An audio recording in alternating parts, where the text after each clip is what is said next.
देना, तेरे द्वार का भिखारी हूँ, नहीं दिल से भुला देना। गुरुदेव कृपा करके मुझको अपना लेना। गुरुदेव कृपा करके मुझको अपना लेना। श्री कृष्ण चैतन्य प्रभु नित्यानंद, श्री कृष्ण चैतन्य प्रभु नित्यानंद, श्री अद्वैत गदाधर शिवधन गौर भक्त वृंदा, श्री अद्वैत गदाधर शिवधन गौर भक्त वृंदा। हरे कृष्णा कृष्णा कृष्णा हरे हरे, हरे राम हरे राम, राम हरे हरे। हरे कृष्णा कृष्णा कृष्णा हरे हरे, हरे राम राम, राम हरे हरे। हरे कृष्णा कृष्णा कृष्णा हरे हरे, हरे राम राम राम हरे हरे। हरे कृष्णा सभी लोग बोलिए साथ में, हरे हरे राम राम राम हरे हरे। कृष्णा कृष्णा कृष्णा हरे हरे, हरे राम राम राम हरे हरे। हरे कृष्णा कृष्णा कृष्णा हरे हरे, हरे राम राम राम हरे। गुरुदेव गुरुदेव गुरुदेव जय गुरुदेव, गुरुदेव गुरुदेव गुरुदेव गुरुदेव जय गुरुदेव, गुरुदेव गुरुदेव जय गुरुदेव, गुरुदेव गुरुदेव गुरुदेव। निताय गौर हरि बोल, हरि बोल, हरि बोल। निताय गौर हरि बोल, निताय गौर हरि बोल, हरि बोल, हरि बोल, हरि बोल। गौर प्रेमानंदे हरि गौर प्रेमानंदे हरि हरि बोल।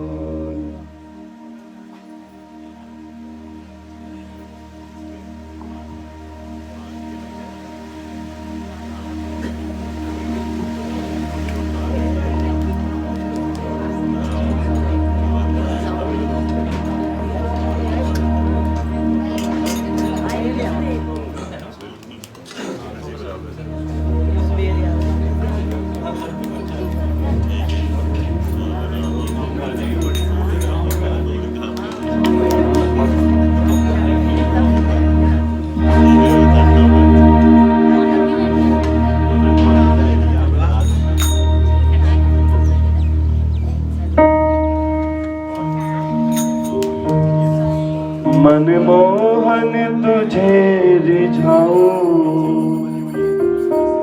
तुझे नित नए लाड लड़ाऊं, बसा लूं तुझे नैनन में।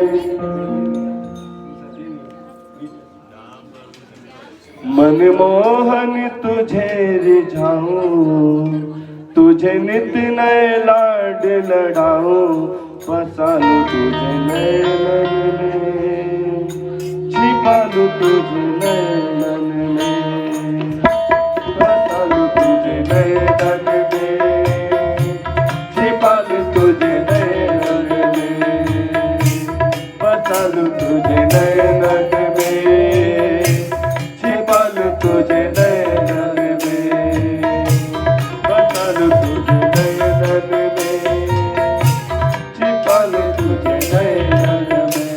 मनमोहन तुझे रिझाऊं, तुझे नित नए लाड लड़ाऊं,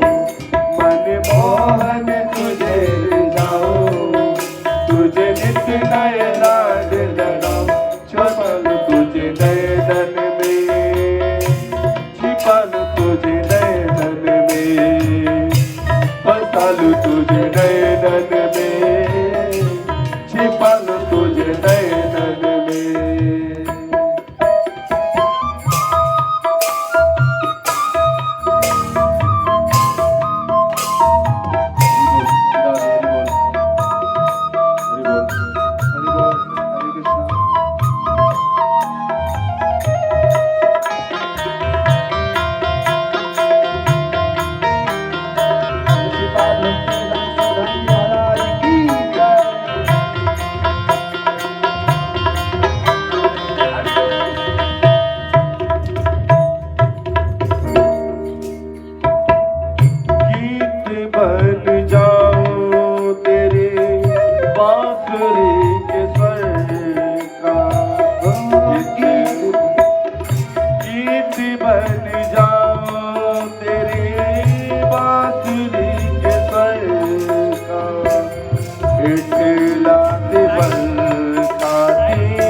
तुझे नैनन में, छिपा के तुझे नैनन में, बसा के तुझे नैनन में, छिपा के तुझे नैनन में, मन मोह में, बसा के तुझे नैनन में, छिपा के तुझे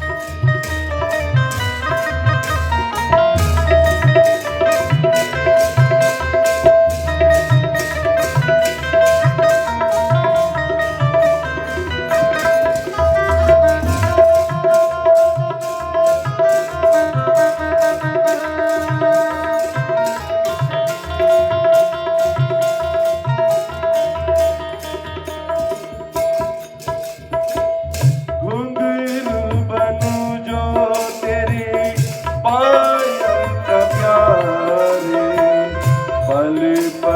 में। बसा के तुझे नैनन में, छिपा के तुझे नैनन में, बसा के तुझे नैनन में, छिपा के तुझे नैनन में, मन मोहन तुझे रुलाऊं, तुझे कितने लाड लगाऊं, मन मोहन तुझे रुलाऊं, तुझे कितने लाड लगाऊं, बसा के तुझे नैनन में,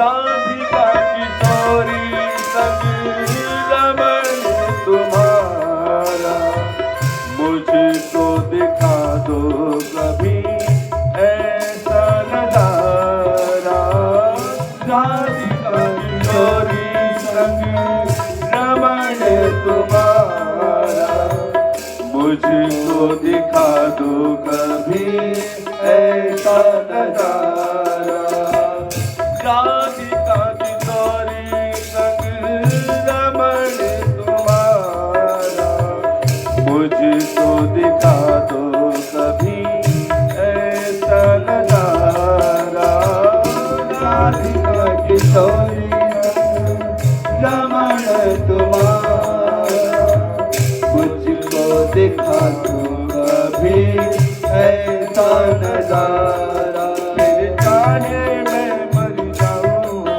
फिर चाहे मैं मर जाऊं, बता तुझे नैनन में, दीपक तुझे नैनन में, बता तुझे नैनन में, दीपक तुझे नैनन में, राधा रमन श्री राधा रमन, जय राधा रमन श्री राधा रमन, जय राधा रमन श्री राधा रमन, जय राधा रमन श्री राधा रमन, जय राधा रमन श्री राधा रमन, जय राधा रमन श्री राधा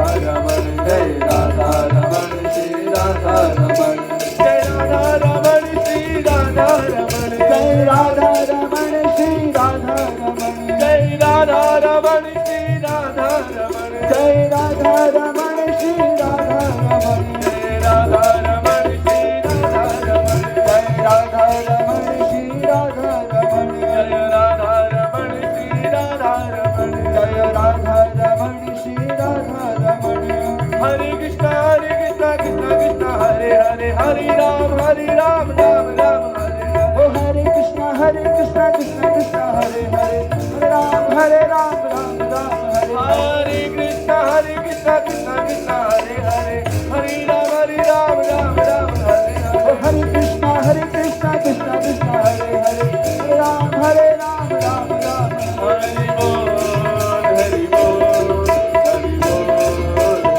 हरि साईं बोल हरि बोल हरि बोल हरि बोल हरि बोल, हरि साईं बोल हरि बोल हरि बोल हरि बोल, साईं बोल हरि बोल, हरि साईं बोल हरि बोल हरि बोल हरि बोल हरि बोल, गौरी प्रेमानंदे हरि हरि बोल, वृंदावन हरि लाल की जय, जय जय श्री राधेश्याम।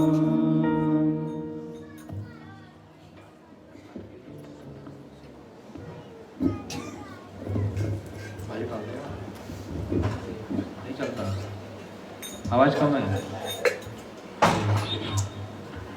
बोलो वृंदावन बिहारी लाल की जय, जय जय श्री राधेश्याम। ओम अज्ञानतिमिरन्धस्य ज्ञानाञ्जनशलाकया चक्षुरुन्मिलितं येन तस्मै श्रीगुरुवे नमः। गुरुवे गौरचन्द्राय राधिकाय तदालये कृष्णाय कृष्णभक्ताय तद्भक्ताय नमो नमः। संसारदुःखजलदस्य पतितस्य कामा क्रोधादनक्रमकृकवले कृतस्य चन्द्रमम देहि पदावलम्बम्। नारायणं नमस्कृत्यं नरं चैव नरोत्तमं देवीं सरस्वतीं व्यासं ततो जयमुदीरये। या स्वानुभावम् अखिश्रुतिसारमेकम् अध्यापदीपं विदिशते तमोवन्दम्। तत्र परमनिर्मत्सराणां सतां वेद्यं वास्तवमत्र वस्तु शिवदं तापत्रायणमूलनम्। श्रीमद्भागवत महामुनि कृते किं वा परैरेश्वरा सद्यो हृदयमरुदति कृतवेषुष्य तत्क्षणात्। निगम कल्पतरुं गलितं फलं सुखमुखातं मृत्युदं संवितं। पिबद भागवत रसमालयं मुहुरमुहुः। जन्मजन्मान्तरस्य कृतं वैष्णवं ततं हरिं भज। मुहुरहो रुषि भाव का। राधा चिंता निवेशिनम यस्य कांति विलोकिता, श्री कृष्ण चरणं वंदे राधा लिंगितं विग्रहम्। भक्त्या विहीनाय अपराध लक्ष्य क्षिप्तस्य कामादितरङ्गमध्ये, कृपामयी तं शरणं प्रपन्ना वृन्दे नमस्ते चरणारविन्दम्। विश्वसर्ग विसर्गादिनं लक्ष्य लक्षितं, कृष्णाख्यं परम धाम जगद्धाम नमामि यत्। श्री कृष्ण चैतन्य प्रभु नित्यानंद, श्री अद्वैत गदाधर शिवासादि गौर भक्तवृंदा। सभी कहिए बोलो हरे कृष्णा कृष्ण कृष्ण हरे हरे, हरे राम राम राम हरे। जोर से बोलिए हरे कृष्णा कृष्ण कृष्ण हरे हरे, हरे राम राम राम हरे हरे। श्रीमद् भागवत कथा। आज कथा का कौन सा दिन? चतुर्थ दिवस।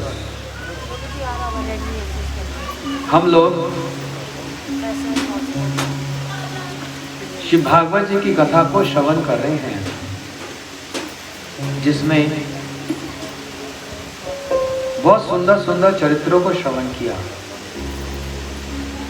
अजामिल की कथा नाम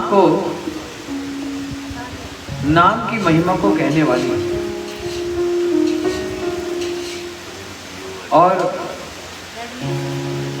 अम्बरीश महाराज जी की कथा एकादशी व्रत की स्थापित करने वाली। भागवत जी के ऐसे सुंदर चरित्र हैं। किसी ने प्रश्न किया, पंखा बंद कर दो, उसका आवाज बहुत है। किसी ने प्रश्न किया कि जो वृद्ध हैं, बड़ी आयु वाले हैं, क्या वो ही भक्ति कर सकते हैं और जो छोटे बच्चे वो नहीं कर सकते? ऐसा है? बतलाया गया, जय भजो सही बड़ो अभक्तहीन छा।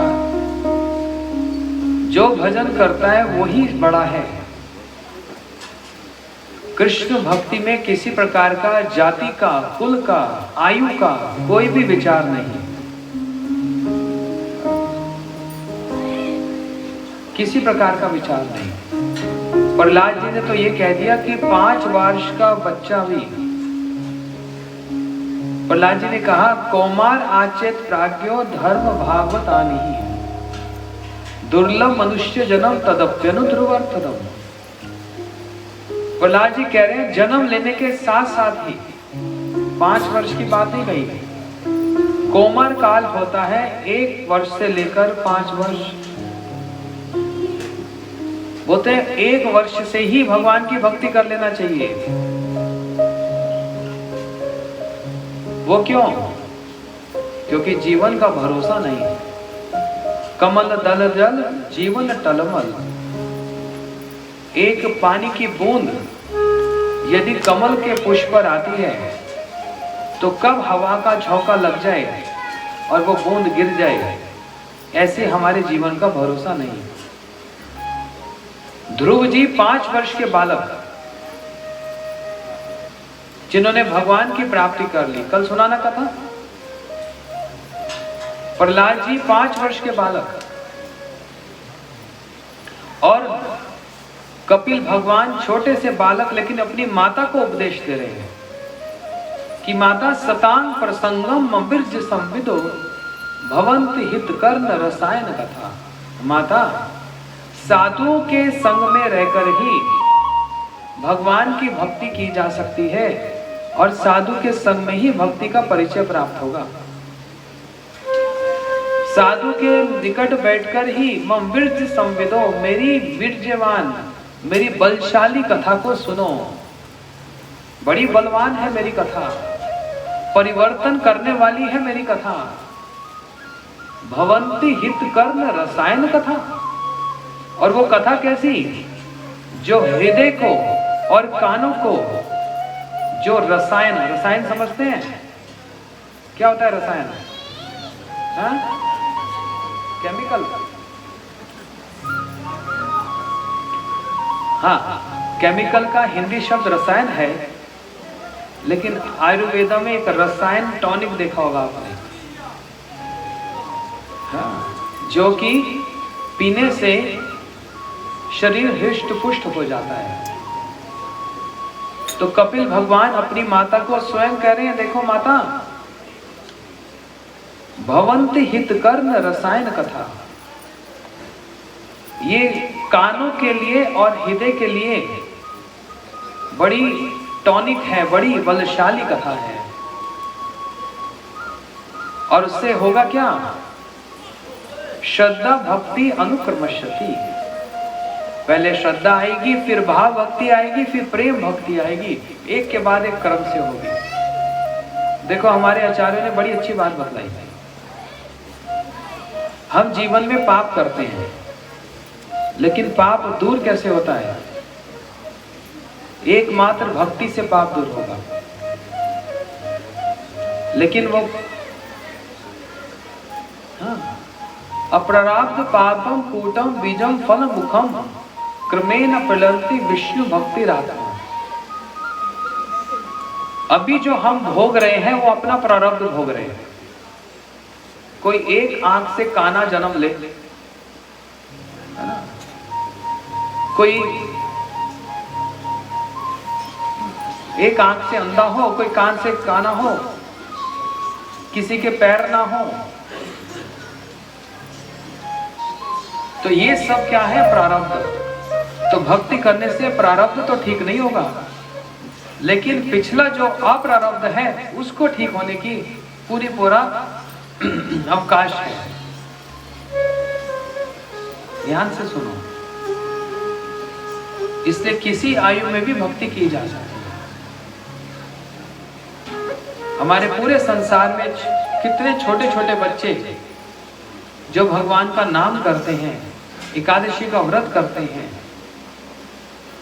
और गीता जी के श्लोक भी याद करते हैं। आज कितने सारे बच्चों ने यहाँ पर माला ली, तिलक धारण किया, माला ली।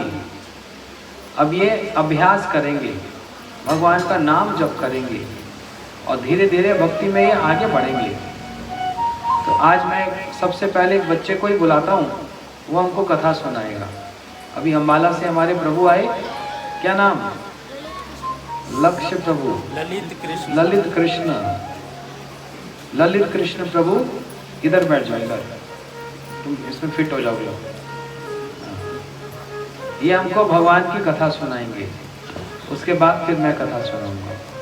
बोलो वृंदावन बिहारी लाल की।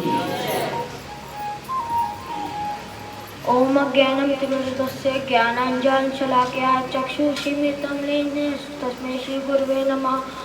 गुरुवे गौरचंद्राय रागितिकाय तदाले कृष्णाय कृष्ण भक्ताय तद्भक्ताय नमो नमः। सबसे पहले मैं अपने दीक्षा एवं शिक्षा गुरुदेव श्री श्री पूज्यपाद भक्तिवेदांत सिद्धांति महाराज जी के चरणों में अनंत कोटि दंडवत प्रणाम करता हूँ।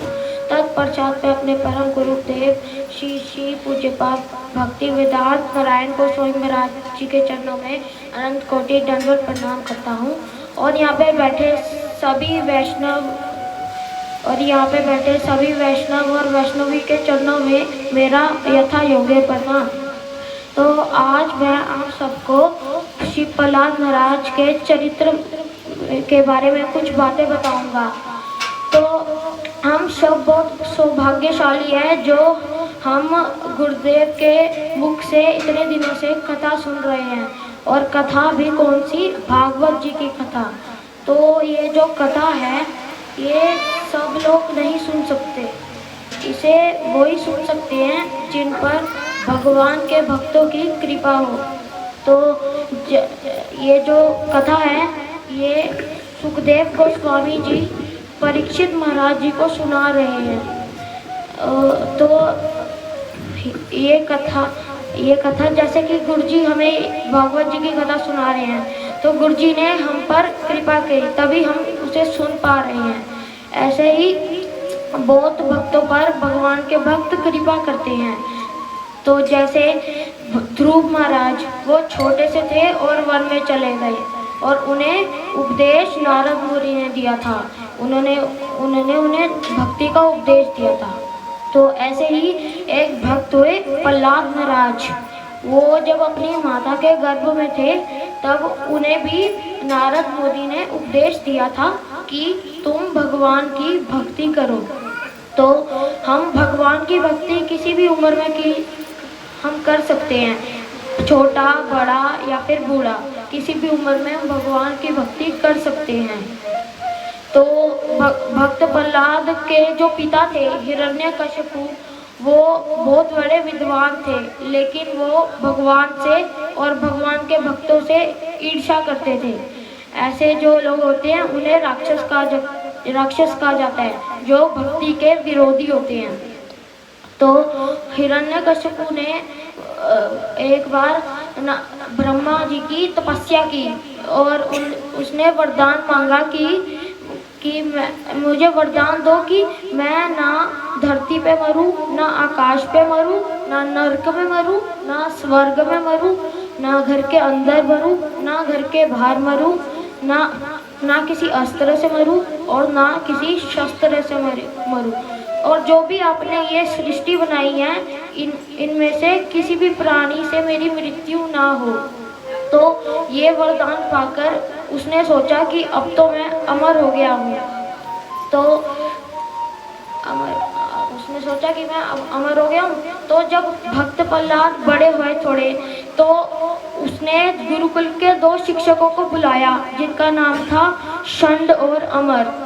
तो हिरण्यकशिपु ने उन्हें बोला कि ये जो मेरा पुत्र है इसे अच्छे से सिखाओ कि शत्रु को कैसे पराजित किया जाता है, ऐसे समझाओ, इसे शस्त्र विद्या सिखाओ, ऐसे ऐसे करके इसे शिक्षा दो अच्छी वाली।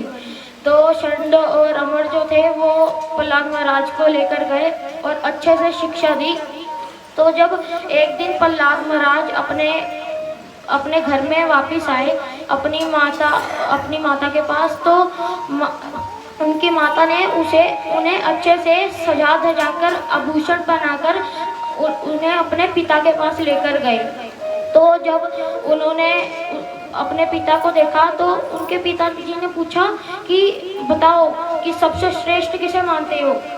तो भक्त प्रहलाद ने कहा कि इस संसार में मैं इस अभिमान से दूषित हो चुका हूँ, तो हमें सब कुछ छोड़कर वन में जाकर भगवान के नाम का स्मरण करना चाहिए।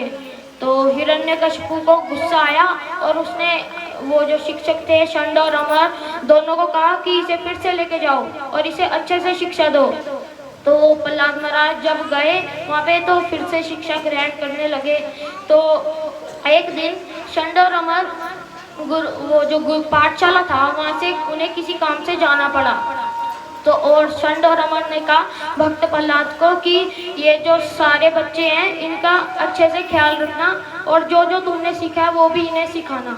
तो जब भक्त प्रहलाद बैठे सब बच्चों को लेकर, तो उन्होंने इस विषय में एक श्लोक बोला कि कौमारम आर्चदेत प्राज्ञो धर्मान भागवतानि दुर्लभम मनुष्य जन्म तदप्य ध्रुवम अर्थदम। इसका अर्थ उन्होंने बताया कि हमें छोटी उम्र से ही भक्ति करनी चाहिए और भगवान के नाम का स्मरण करना चाहिए, क्योंकि जो ये मनुष्य जन्म है ये बड़ा दुर्बल है, आसानी से नहीं मिलता, बहुत मेहनत करनी पड़ती है। 84 लाख योनियों के बाद हमें ये मनुष्य जन्म मिलता है, इसलिए हमें बचपन से ही भक्ति करनी चाहिए।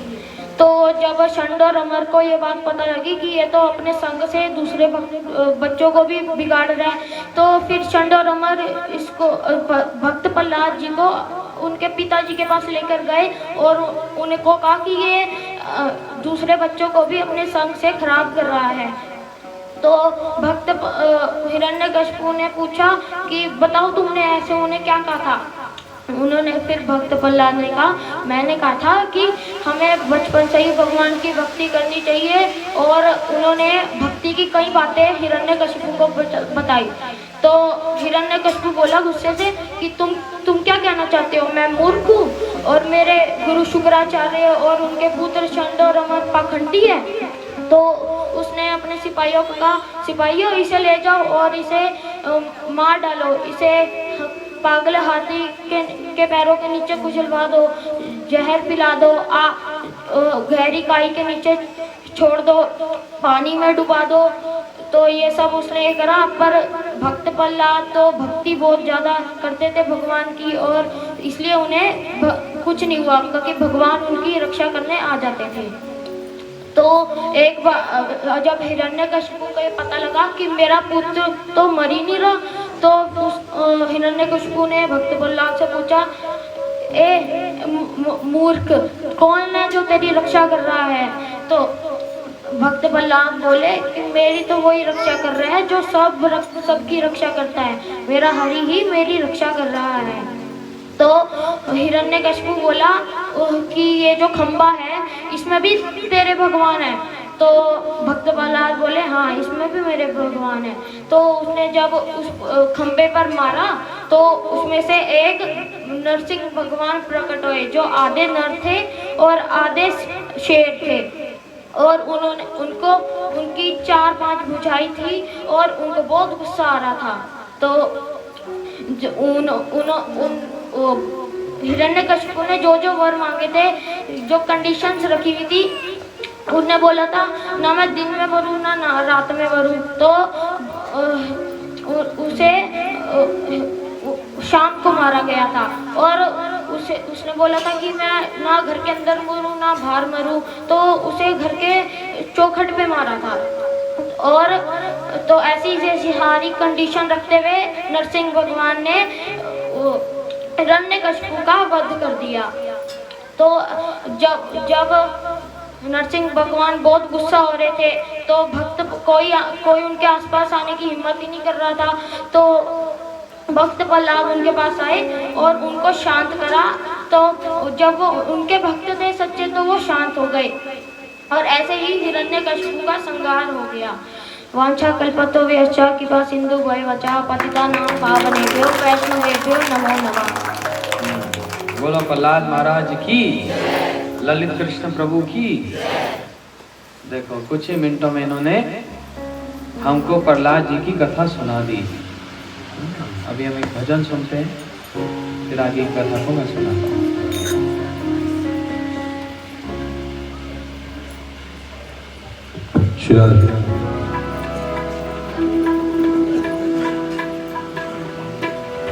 श्री वृंदावन बिहारी लाल की जय जय श्री राम।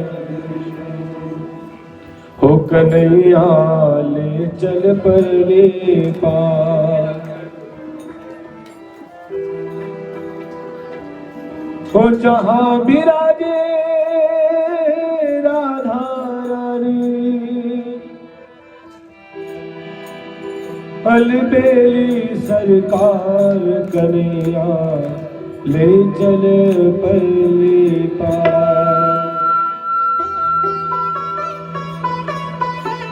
श्रीमती राधा रानी की जय।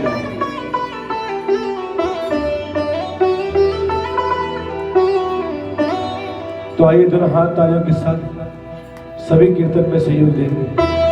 कन्हैया ले चल परले पार, कन्हैया ले चल परले पार, सावरिया ले चल परले पार, सावरिया ले चल परले पार।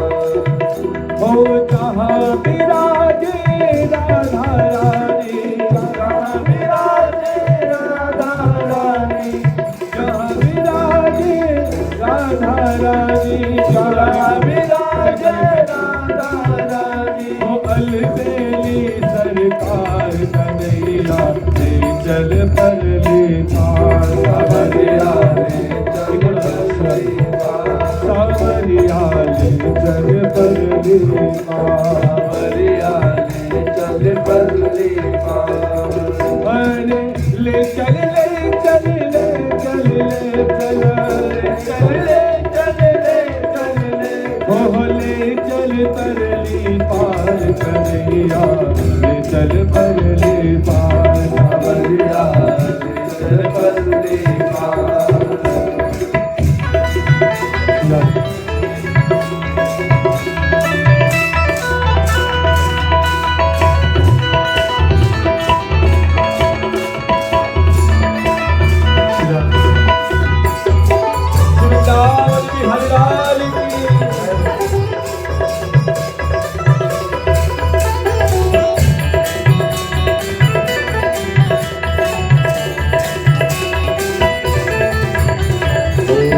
अवगुण सब तेरे अर्पण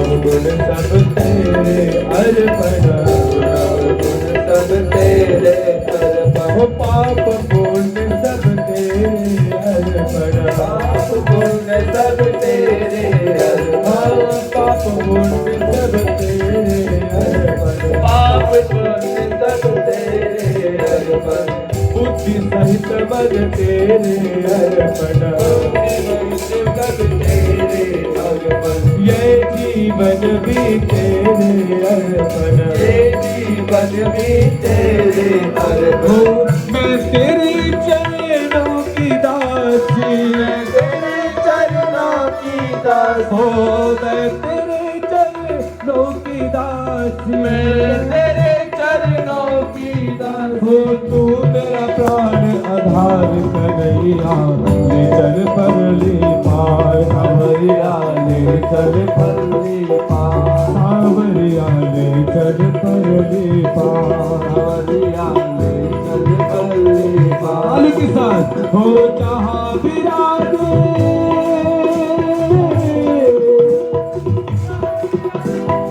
जहाँ विराजे राधा रानी जहाँ विराजे राधा रानी हो अलबेली सरकार कन्हैया ले चल परली पार सावरिया ले चल परली पार सावरिया ले चल परली पार सावरिया ले चल परली पार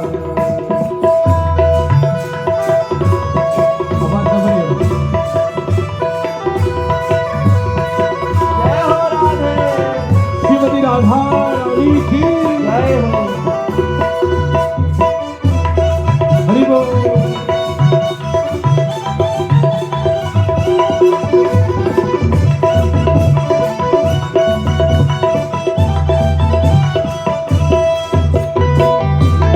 जय जय श्री राधा जय हो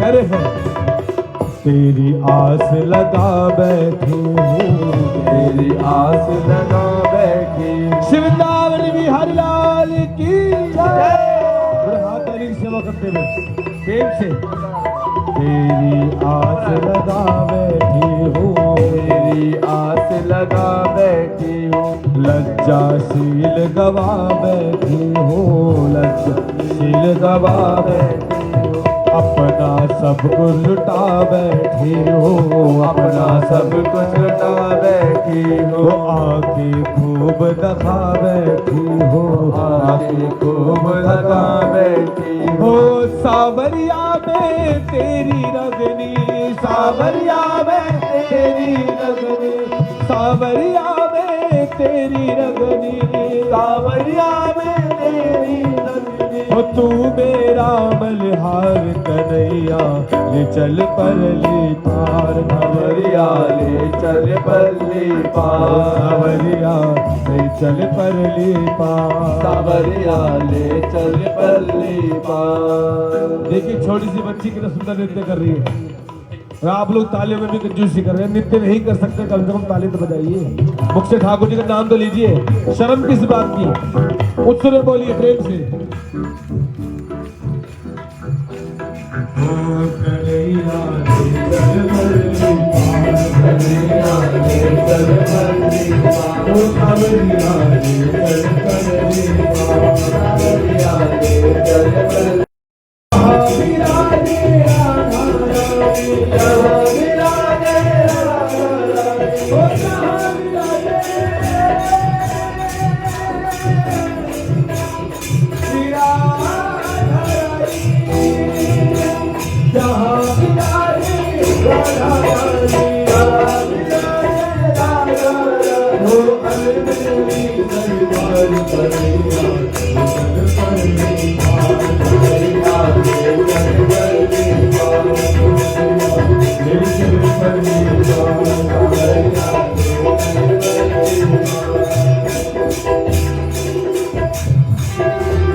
जग की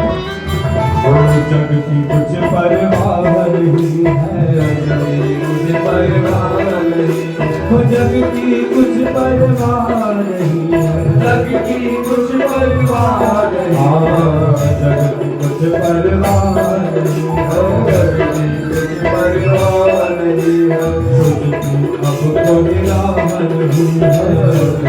अब कोई राह नहीं है, बिना कोई काम नहीं है, बिना कोई काम नहीं है, और कोई राह नहीं है, कोई राह नहीं है, ओ मेरे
राधा रानी की जय, महारानी की जय, राधा रानी की जय, महारानी की जय, राधा रानी की जय, महारानी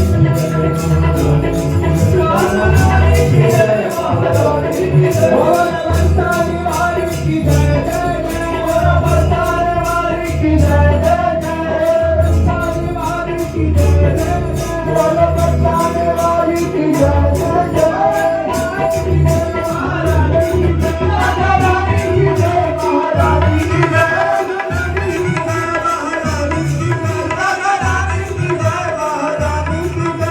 बरसाने वाली की जय, जय जय, बरसाने वाली की जय, जय जय, बरसाने वाली की जय, जय जय, बरसाने वाली की जय, जय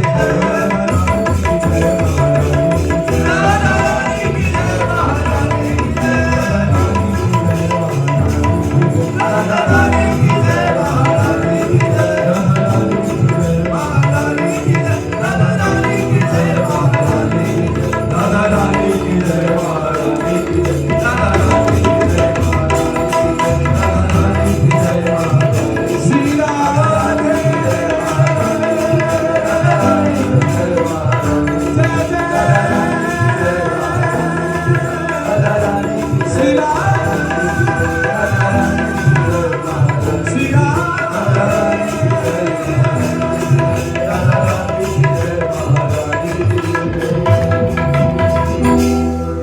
जहाँ बिराजे राधा रानी अलबेली सरकार कन्हैया, बोलिए ले चल पर देखा सावरिया, ले चल पर देखा। वृंदावन बिहारी लाल की जय, जय जय श्री राम।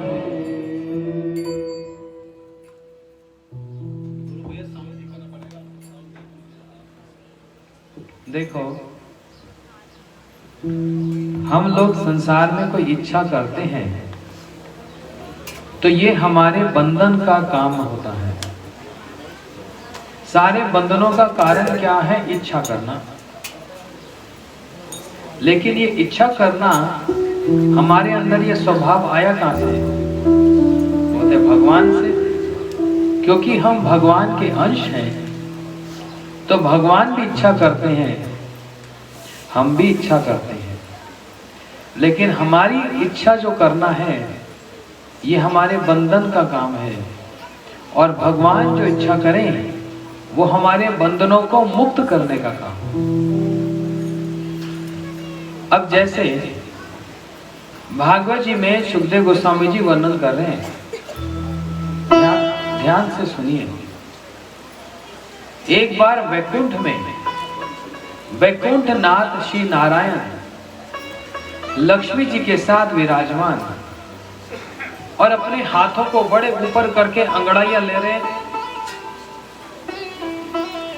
लक्ष्मी जी कह रही है, प्रभु क्या बात है, आज बड़े हाथों की अंगड़ाइयां ले रहे हो? बोलते लक्ष्मी जी क्या करें, बहुत दिनों से कोई युद्ध करने वाला नहीं मिल रहा, कोई तो मिले जो हमसे झगड़ा करे।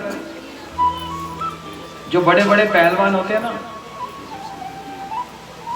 वो सब समय सोचते हैं कोई तो ऐसा आए जो हमसे कुछ दो दो हाथ करे, पहलवानी करे। अब भगवान को भगवान क्यों कहते हैं? ध्यान से सुनो, भगवान को भगवान क्यों कहते हैं? धनवान का मतलब समझते हैं? धनवान किसको कहते हैं? हाँ? जिसके पास धन हो, जो धन को वहन करता है वो है धनवान। ऐसे ही कहते हैं ना, व्यक्ति भाग्यवान है। इसका मतलब क्या है? जो भाग्य को धारण करे वो भाग्यवान। और ये बच्चा बड़ा विद्वान है। जो विद्या को धारण करे वो विद्वान। ऐसे ही भगवान, भगवान का अर्थ क्या है? जो भग को धारण करे वो है भगवान। ये भग क्या होता है? बोलते 6 वस्तुओं से बनता है भग। ऐश्वर्यस्य, समग्रस्य, वीरस्य, यशस्य, श्रेय, ज्ञान, वैराग्य। 6 वस्तु, 6 संपत्ति परिपूर्ण मात्रा में जिनके पास है वह है भगवान। कौन सी 6? होते सारे जगत का धन, ऐश्वर्य, सारे जगत का वीर, बल, सारे जगत का यश, और श्री मतलब सुंदरता। सुंदरता में भगवान से कोई मुकाबला नहीं कर सकता। जबकि ये कहा जाए कि भगवान सुंदर हैं, तो ये भी कहना उचित नहीं, बल्कि ये कहना चाहिए कि सुंदरता ने भगवान का सहारा ले रखा है। इसलिए सुंदरता सुंदर बन जाए यदि भगवान के साथ उसका नाम जुड़ जाए। जैसे भगवान का, श्री कृष्ण का रंग कैसा है? काला, और इसको कहते हैं श्याम। लेकिन सुंदरता ने भगवान का सहारा ले रखा है, इसलिए वो श्याम से बन गए श्याम सुंदर, है ना? श्याम सुंदर।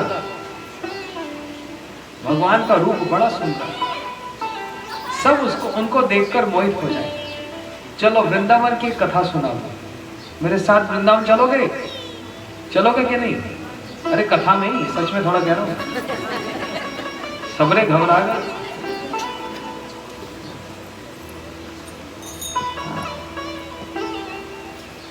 वृंदावन चलते हैं। श्री कृष्ण बड़े सुंदर, गले में पीतांबर धारण करते हैं, वैजंती माला धारण करते हैं, सिर पे मोर मुकुट, हाथ में वंशी, चरणों में नुपुर, और छम छम करके चले। एक नई नवेली ब्याह करके गांव में आई और उसकी सास ने कह दिया, बहू हमारे घर में कोई रोक टोक नहीं है, तू बेटी की तरह रहेगी, बस एक ही चीज का ध्यान रखियो, सुबह और संध्या के समय में खिड़की खोल के बाहर मत देखिए। अब पहले किसी को बोल दिया मत देखियो तो मन में आ जाए कि ऐसी क्या बात है कि बोल रहे नहीं देखियो, ऐसे मैं कौन सी देख रही थी। लेकिन जब सास ने खुद ही तो बात उठा दी कि सुबह और संध्या के समय में खिड़की खोल के बाहर मत देखियो, बोलते वो क्यों?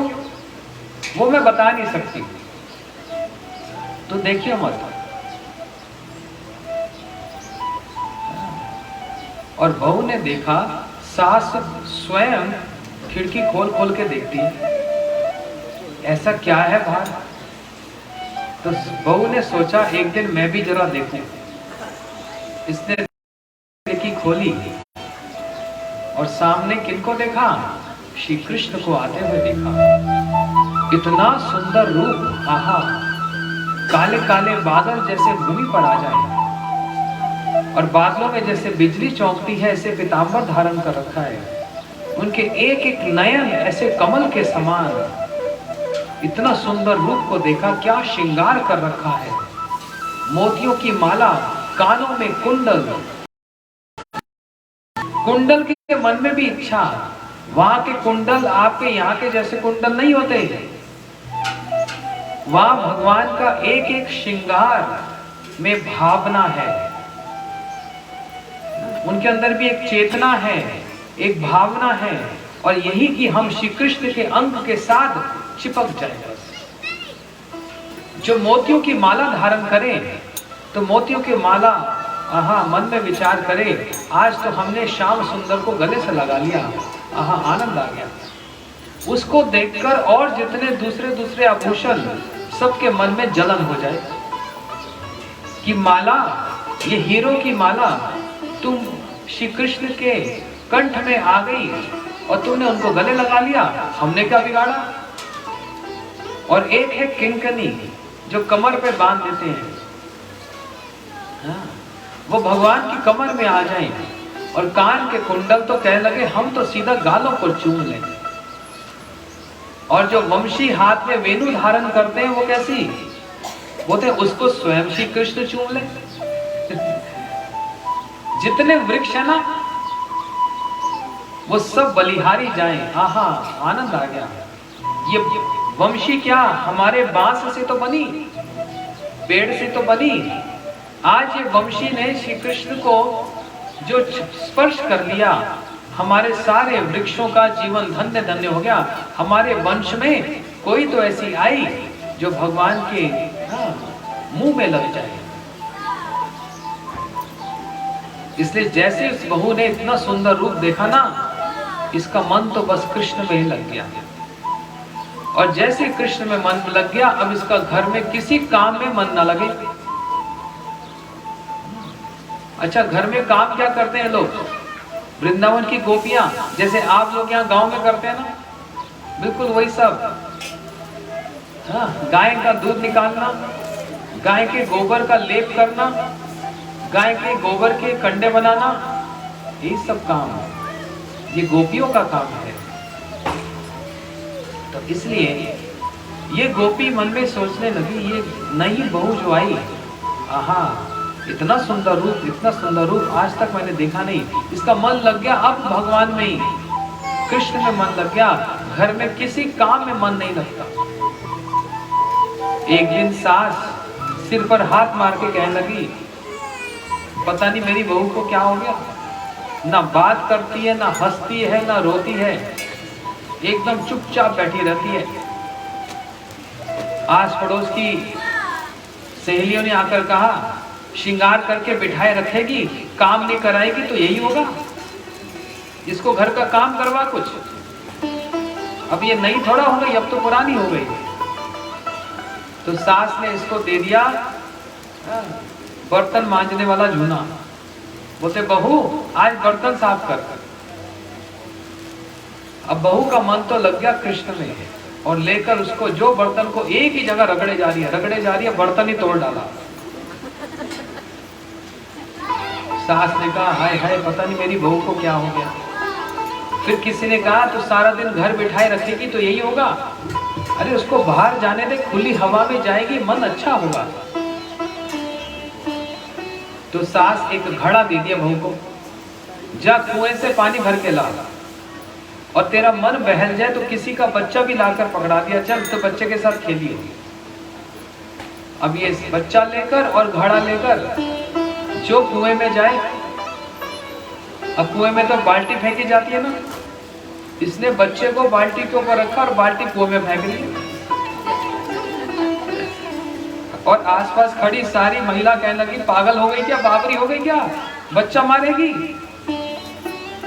तो जैसे तैसे बच्चा निकाला और बाल्टी को पानी से भरकर इसके घड़े में जो सिर पे घड़ा दिया और हाथ में बच्चा दिया, जा।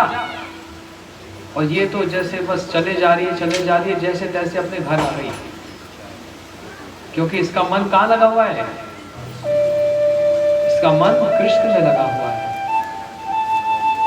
इसका मन किसी चीज में नहीं लगा। अब तो सास सिर पे हाथ मार के कहने लगी, पता नहीं मेरी बहू को कौन सा भूत लग गया। तो किसी ने आकर कहा, भूत ना लगा, इसको नंद का पूत लग गया। समझ रहे, नंद का पूत कौन?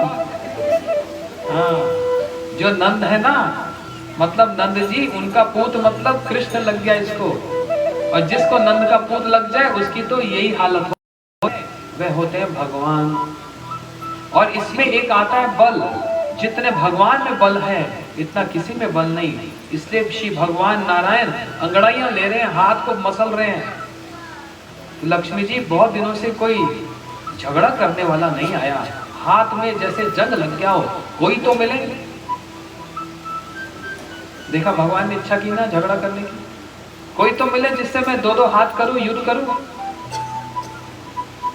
लेकिन वैकुंठ में कौन ऐसा होगा जो भगवान से युद्ध करेगा? मरना है उसको।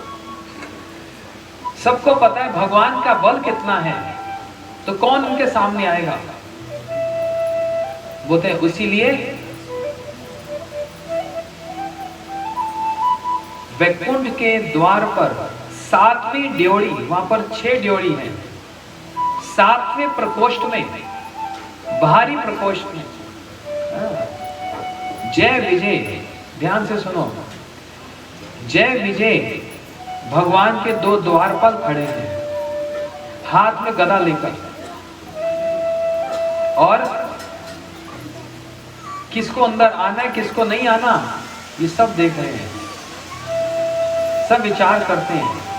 उन जय विजय ने इच्छा की, हे भगवान आपको युद्ध करने की बड़ी इच्छा हो रही है, अब वैकुंठ में तो कोई आपसे झगड़ा करेगा नहीं, हम ही आपको युद्ध का सुख पहुंचाने के लिए, आपकी सेवा करने के लिए हम लोग तैयार हैं। देखो भगवान से कोई युद्ध कर सकता है, लेकिन सेवक का कर्तव्य क्या होता है? सब समय स्वामी की सेवा करना। इसलिए सेवक जय विजय जो द्वारपाल हैं कह रहे भगवान वैकुंठ में तो आपसे युद्ध करना संभव नहीं, वैकुंठ के लिए तो युद्ध के लिए तो कुंठा चाहिए, ईर्ष्या चाहिए, यहां तो आपसे कोई ईर्ष्या कर नहीं सकता। आप हमको पृथ्वी पर भेज दो जहां पर तमोगुण रजोगुण होता है, तब तो हमारी आपसे ईर्ष्या होगी, और जब ईर्ष्या होगी तो युद्ध होगा, युद्ध होगा तो आपको युद्ध का सुख मिलेगा। देखा, सेवक यहां तक पहुंच जाते हैं, भगवान को सुख देने के लिए, युद्ध करने के लिए भी उपस्थित हो जाते हैं। अब इनको जय विजय को पृथ्वी पर कैसे भेजा जाए? ऐसे थोड़ा तुम चले जाओ, भगवान की शक्ति है योग माया जी। योग माया जी ने ऐसी लीला रची कि 4 कुमार, ब्रह्मा जी के जो पहले, सबसे पहले जो पुत्र हुए वो 4 कुमार हुए, जिनकी आयु 5 वर्ष की रहती है, इससे आगे बढ़ते ही नहीं, और ये कभी वस्त्र भी धारण नहीं करते। 5 साल का बच्चा, उसको कोई लज्जा लगती है? उसको शर्म आती है कपड़ा पहने के? नहीं पहना। अरे आजकल अब थोड़ा बदल गया हिसाब। आज से 30-40 साल पहले गांव में बच्चे नंगा घूमते थे, कपड़े नहीं पहनते थे, होता था कि नहीं? आप लोग तो पुराने हो, जानते हो ना, गांव में बच्चे नंगे ही घूमते थे। तो छोटे बच्चे को कभी लज्जा आती है? कभी नहीं आती, उसको होश ही नहीं। इसलिए उस आयु को कहते हैं कोमार। कोमार का मतलब होता है काम को मारने वाली, जहां पर काम नहीं होता। अब बच्चे को क्या पता ये बालक है क्या बालिका, पता है उसको? होश ही नहीं, इसलिए उनके अंदर काम भी नहीं होता। जैसे बड़े होते हैं, सियाने होते हैं, तो अंतर पता लगने लग जाता है। हाँ, मैं लड़का हूं, आप लड़की हो। लेकिन छोटे से बच्चे को 5 वर्ष को कुछ भी होश नहीं होता। ये सनक आदि कुमार 5 वर्ष के रहे, इससे आगे बढ़े ही ना, इसलिए वस्त्र भी धारण नहीं करते, और बिना वस्त्र के ऐसे ही नंगे ही वैकुंठ में चले गए। एक ड्योढ़ी पार की, दूसरी पार की, तीसरी, चौथी, 5वीं, 6ठी, 7वीं ड्योढ़ी पर जब पहुंचे तो जय विजय ने आगे गदा रख ली। बोलते बालको, वैकुंठ में ऐसे नहीं जाया जाता, कपड़े नहीं, कुछ नहीं, नंग धड़ंग जा रहे।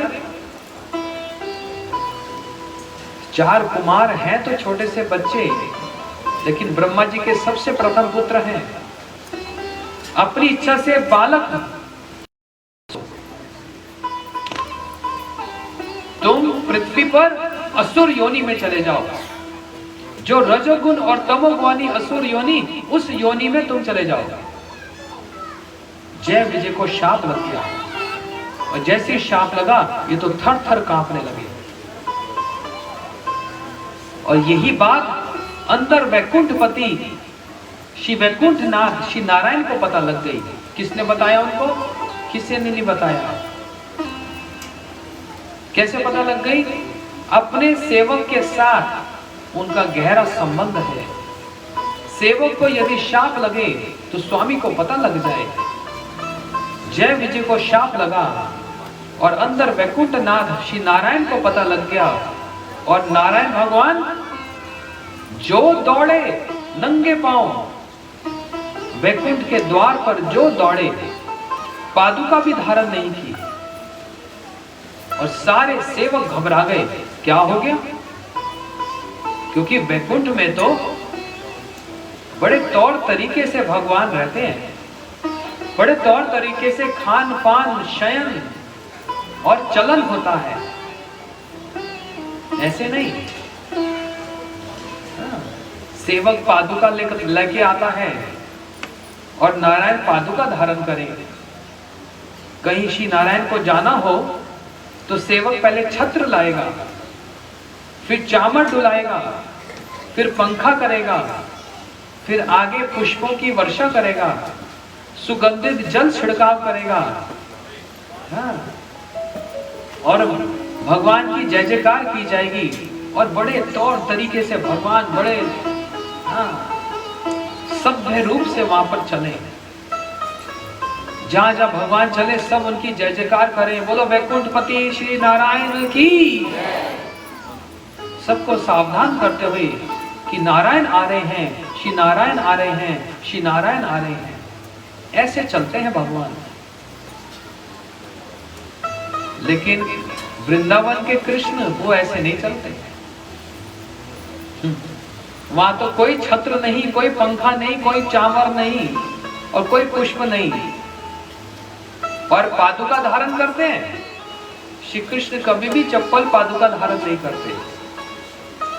वहां तो दौड़ते जाते हैं जैसे गांव में बच्चे दौड़ते हैं, क्योंकि वहां तो उनको कोई भगवान मानता ही नहीं है।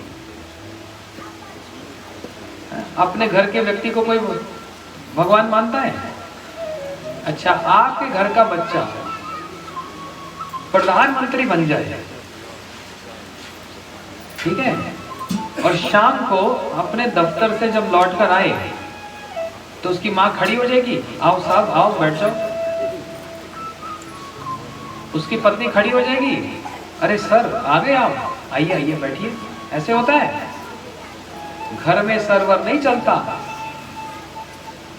घर से बाहर जाएगा तो सारे सलूट मारते हैं, लेकिन जब घर में आते हैं तो माता आशीर्वाद देगी और पत्नी हो सकता है झगड़ा भी कर ले।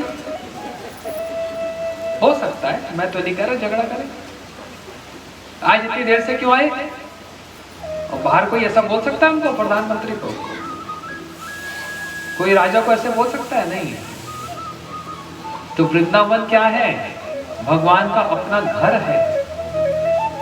वहां सब संबंध रखते हैं, वहां कोई उनको भगवान मान के पूजा नहीं करता। इसलिए खेलते दौड़ते इधर मिट्टी में। वैकुंठपति नारायण कभी मिट्टी में लोटपोट खाते हैं? नहीं। एकदम फर्स्ट क्लास हीरे मोतियों से जड़े हुए